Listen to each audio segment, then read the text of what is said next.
Welcome to Tech Bytes and News, your daily roundup of articles featured in Hacker News. Today we're diving deep into Ricky Riccardi's new book, Stomp Off, Let's Go, The Early Years of Louis Armstrong, a fascinating account of Armstrong's arrival in Chicago and the launch of his legendary career. It's electrifying. I'm buzzing about this. The article highlights Riccardi's unique approach, writing Armstrong's biography in reverse chronological order, starting with his later years and working backward. Ingenious, right? Absolutely. It's a clever way to build suspense, revealing the origins of his genius after showcasing the mature artist.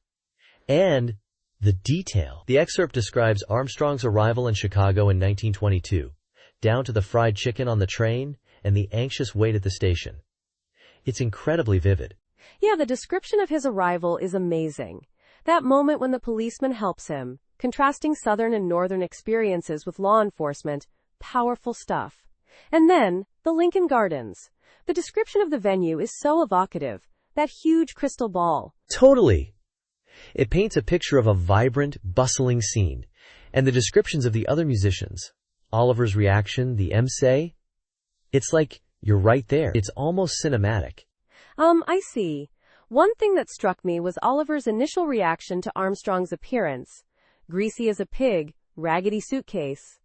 A bit harsh, don't you think? Movie. Even though it's humorous in context. You're right, it is a bit harsh. But it also underscores the contrast between Armstrong's humble beginnings and the glamorous world he was entering. It highlights the rags to riches aspect.